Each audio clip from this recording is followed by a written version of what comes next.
अंबाला, पंचकुला, सोनीपत, 3 नगर निगम और रेवाड़ी नगर परिषद के चुनाव लड़ने के इच्छुक उम्मीदवार कल अपना नामांकन पत्र दाखिल कर सकते हैं। इसकी जानकारी देते हुए राज्य चुनाव आयुक्त डॉक्टर दिलीप सिंह ने बताया कि नामांकन पत्र दाखिल करने वालों को अपने सोर्स ऑफ इनकम, बैंक के खातों की डिटेल, उनके खिलाफ कोई बकाया ना हो, नगर निगम या नगर परिषद से no due certificate, PAN card number, शैक्षिक योग्यता के साथ साथ ये भी जानकारी देनी होगी कि कहीं भी उनके खिलाफ कोई क्रिमिनल केस लंबित नहीं है या किसी केस में वो कन्विक्ट ना हुए हों। इसके साथ ही उन्होंने स्पष्ट किया कि अगर कोई उम्मीदवार अपनी जानकारी छुपाएगा तो चुनाव आयोग उसे चुनाव जीतने के बाद भी डिस्क्वालीफाइड कर देगा। उन्होंने बताया कि उम्मीदवार के खर्चे पर नजर रखने के लिए वीडियोग्राफी करवाई जाएगी, जिसके लिए चुनाव आयोग ने तीनों नगर निगम में 3-3 ऑब्जर्वर नियुक्त किए हैं। आपको बता दें कि उन्होंने ये भी बताया है कि मेयर पद के उम्मीदवार जनरल कैटेगरी को 10,000 रुपये, अन्य कैटेगरी उम्मीदवार को 5,000 रुपये, पार्षद पद के उम्मीदवार जनरल कैटेगरी को 3,000 रुपये और अन्य कैटेगरी को 1,500 रुपये सिक्योरिटी जमा करवानी होगी। नामांकन पत्र दाखिल प्रक्रिया शुरू होने से पहले राज्य चुनाव आयोग ने अधिकारियों और चुनाव लड़ने के इच्छुक उम्मीदवारों को क्या हिदायतें दी हैं, इस बारे में खास बातचीत की हमारे संवाददाता अनिल कुमार ने राज्य चुनाव आयुक्त डॉक्टर दिलीप सिंह से। पंचकुला, अंबाला और सोनीपत 3 नगर निगम और रेवाड़ी नगर परिषद के चुनाव के लिए कल नामांकन पत्र दाखिल करने की प्रक्रिया शुरू हो जाएगी। इसके लिए चुनाव आयोग ने क्या दिशा निर्देश जारी किए हैं और चुनाव लड़ने के इच्छुक उम्मीदवारों को किन बातों का ध्यान रखना होगा, इस समय मेरे साथ हैं राज्य चुनाव आयुक्त डॉक्टर दिलीप सिंह। इनसे जानते हैं। जी हाँ, जैसा कि आपने बताया कि अंबाला, पंचकुला और सोनीपत में म्यूनिसिपल कॉरपोरेशन के चुनाव हैं और रेवाड़ी में म्यूनिसिपल काउंसिल के चुनाव हैं और उसके लिए कल से 11 तारीख से लेकर 16 तारीख तक नामांकन की प्रक्रिया जो आरंभ हो जाएगी।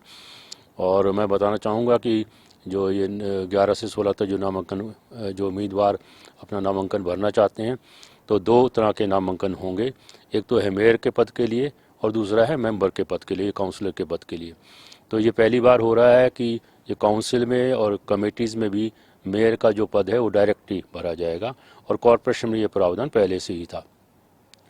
तो इसके लिए मैं बताना चाहूँगा कि उम्मीदवारों को जो है हमारे एक फॉर्म 1C है और एक फॉर्म 1D है, उसको भरना होता है। 1C के अंदर जो है हर उम्मीदवार को जो है उसको अपनी इनकम के सोर्सेज के बारे में बताना होता है कि उसके बाद कितनी इनकम है, कहाँ से आती है।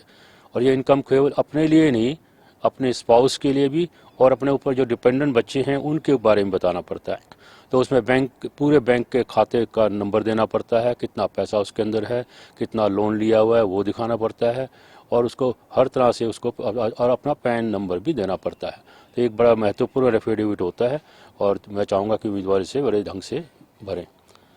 दूसरा एक और हमारे जो फॉर्म भरना होता है उसे हम 1D कहते हैं, उसके 5-6 उसमें मुद्दे होते हैं। जैसे मैं बताऊँ आपको कि एजुकेशन क्वालिफिकेशन का है सबसे पहले। और तो एजुकेशन क्वालिफिकेशन में जो है मेयर के लिए और जो है जो जनरल कैटेगरी के लोग हैं उनके लिए जो है 10वीं तक की परीक्षा पास होना ज़रूरी है और बाकी सभी कैटेगरीज के लिए, विमेन के लिए, SCs के लिए, BCs के लिए जो है वो जो है 8वीं कक्षा तक पास होना जरूरी है। इसमें एक जो सबसे इम्पोर्टेंट बात है वो ये है कि उम्मीदवार को एक एफिडेविट देना पड़ता है जो कि सुप्रीम कोर्ट की डायरेक्शन के बाद में लागू हुआ था कि उसके खिलाफ कोई भी क्रिमिनल केस लंबित नहीं है किसी भी प्रकार का, या वो किसी भी केस में कभी कन्विक्ट नहीं हुआ है। और इसको देने के बाद हम इस एफिडेविट को उसी वक्त वेबसाइट के ऊपर लगा देते हैं ताकि आम जनता को पता रहे कि जिस उम्मीदवार को वो चुन रहे हैं उसके खिलाफ कितने केसेस हैं और कितने केसेस नहीं हैं, ताकि उसी प्रकार से वो अपना निर्णय ले सके। ये बड़ा महत्वपूर्ण होता है और इसमें कई बार ऐसा हुआ है कि कई उम्मीदवार ने कोई 1-2 केसेज नहीं दर्शाए एफिडेविट में तो बाद में उनको जो है डिस्क्वालिफिकेशन तक को भी देखना पड़ा। और इसके अलावा देखिए कि यह है कि हाँ, एक है कि किसी भी प्रकार का सरकारी बकाया आपके ऊपर नहीं होना चाहिए। तो हम उम्मीदवारों से ये चाहते हैं कि वो अपनी अपनी म्यूनसिपल कमेटी से या म्यूनसिपल कॉर्पोरेशन से लिखवा के लाएं, सर्टिफिकेट लेके आएँ कि इस उम्मीदवार के खिलाफ कोई भी बकाया नहीं है। इसके अतिरिक्त जो कोऑपरेटिव बैंक हैं हमारे और जो सरकार के बैंक हैं, उससे भी हमें सर्टिफिकेट चाहिए होता है कि उनके उम्मीदवार के खिलाफ कोई भी किसी प्रकार का बकाया नहीं है। और अगर बकाया हो तो उम्मीदवार को उसी वक्त वो सारा पैसा जमा कराना पड़ता है, एनओसी लेके आता है, तभी हम उसे जो है चुनाव लड़ने की इजाज़त देते हैं। और एक और मैं आपको बताना चाहूँगा कि इसमें कि सिक्योरिटी डिपॉजिट भी इसमें है, जो है उसके जो करते हैं। तो मेयर के लिए जो है जो जनरल कैटेगरी के मेयर के अगर कोई चुनाव लड़ता है तो उसके लिए 10,000 की है और बाकी सभी के लिए वो 5,000 की है। इसी तरह जो मेंबर्स का चुनाव लड़ना चाहते हैं तो उसके लिए 3,000 रुपये की सिक्योरिटी डिपॉजिट है और बाकी सभी कैटेगरी के लिए, जिसमें SC, BC और वीमेन भी आ जाती हैं, उसके लिए 1,500 रुपये की डिपॉजिट है। तो इन सभी चीज़ों की पालना करनी पड़ती है उम्मीदवार को। डॉक्टर साहब, अगर कोई उम्मीदवार अपनी जानकारी छुपाता है तो राज्य चुनाव आयोग उसके खिलाफ क्या कार्रवाई कर सकता है? जी हाँ, अगर चुनाव हो जाने के बाद में अगर कोई उम्मीदवार इसको अपनी कोई जानकारी छुपाता है तो उसकी जब शिकायत हमारे पास आती है तो हम उसकी जांच करवा करके और उस उम्मीदवार को 5 साल के लिए डिस्क्वालीफाई कर देते हैं। तो इस प्रकार के कई मुद्दे पहले भी आए हैं कि जहाँ पर उन्हें इनकम को छुपाया या अपने खर्चे को सही से नहीं बताया, तो उसको करने का प्रावधान भी है। और इसके अलावा यह भी प्रावधान है कि वो इलेक्शन पिटीशन के द्वारा उसके खिलाफ कार्रवाई की जा सकती है। डॉक्टर साहब, जिस तरह अभी 11 से लेकर 16 तक नामांकन पत्र दाखिल करने की प्रक्रिया पूरी हो जाएगी, इसके बाद चुनाव प्रचार के लिए राज्य चुनाव आयोग ने उम्मीदवारों के खर्चे के देख रेख के लिए क्या इंतजाम किए हैं और क्या इस चुनाव में वीडियोग्राफी भी करवाई जाएगी क्या? जहाँ तक म्यूनसिपल कॉर्पोरेशन का संबंध है, मैं बताना चाहूँगा कि मेयर का जो लोग चुनाव लड़ेंगे उनको 22 लाख रुपए तक की खर्च की सीमा हमने तय की है और मेंबर्स के लिए ये 5 लाख रुपए की है। तो हमारी कोशिश ये रहती है कि हम जो आचार संहिता का पालन हो, उसमें हमारे जो एक्सपेंडिचर ऑब्जर्वर होते हैं वो इस बात की ऊपर बड़ी कड़ी पैनी नज़र रखते हैं कि कोई भी उम्मीदवार अपने लिमिट से ज़्यादा खर्चा ना कर पाए। और अगर कहीं पे ऐसा पाया जाता है चुनाव के बाद कि उसने खर्चा अपनी लिमिट से ज़्यादा किया था तो उसके खिलाफ भी कार्रवाई की जाती है और हमने काफ़ी संख्या में कार्रवाई की भी है और उस केस में भी उसको 5 साल के लिए डिस्क्वालीफाई कर दिया जाता है। तो ये जो है इसका मैं चाहूँगा कि अपने खर्चे के ऊपर पूरा वो रखें। और इसके अलावा वीडियोग्राफी भी कराई जाएगी। हमने 3 ऑब्जर्वर्स लगाए हैं प्रत्येक कॉरपोरेशन में, और जो है एक जनरल ऑब्जर्वर हैं जो कि एक वरिष्ठ IAS अधिकारी हैं, एक पुलिस के ऑब्जर्वर हैं जो कि पुलिस के वरिष्ठ अधिकारी हैं और एक एक्साइज डिपार्टमेंट के अधिकारी हैं।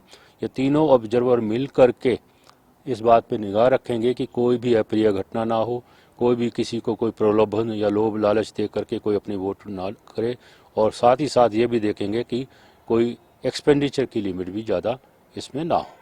और इसके साथ ही मैं एक और महत्वपूर्ण बात बताना चाहूँगा कि क्योंकि कोविड-19 का दौर चल रहा है तो हमने ये भी एक प्रावधान किया है कि 11 से लेकर 16 तक जो नामांकन किए जाने हैं, अगर कोई उम्मीदवार ये समझता है कि वो हमारे दफ्तर में रिटर्निंग ऑफिसर के दफ्तर में आकर फॉर्म नहीं भरना चाहता क्योंकि कोविड का वक्त है और वो सोशल डिस्टेंसिंग रखना चाहता है, तो हमने इस बार जो है केवल पंचकुला में ये ट्रायल बेसिस पे किया है कि वो अपना नामांकन ऑनलाइन भी भर सकता है, जिसके लिए उसे हमारी जो वेबसाइट है SEC हरियाणा जो है .gov.in पे जाना पड़ेगा।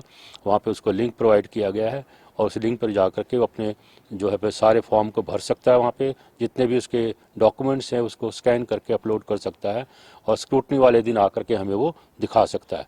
तो ये भी एक बड़ा अच्छा हमने प्रावधान किया इसमें, और जो है इससे सोशल डिस्टेंसिंग भी मेंटेन होगी, कोविड की गाइडलाइंस भी होंगी, और जो उम्मीदवार सीधा जाके RO के दफ्तर में अगर अपना फॉर्म भरना चाहते हैं तो उसको तो पूरी आज़ादी है।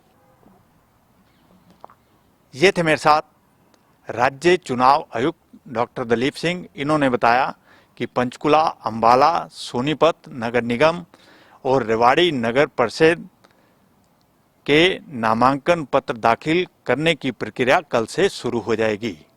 इसके साथ साथ इन्होंने ये भी स्पष्ट किया कि इच्छुक उम्मीदवार जो चुनाव लड़ना चाहते हैं वो सभी बातों का ध्यान रखें। वहीं इन्होंने स्पष्ट कर दिया है कि अगर किसी भी उम्मीदवार ने अपनी जानकारी छुपाई तो उसको चुनाव जीतने के बाद भी डिस्क्वालीफाइड किया जा सकता है। Anil Kumar, total news, Chandigarh.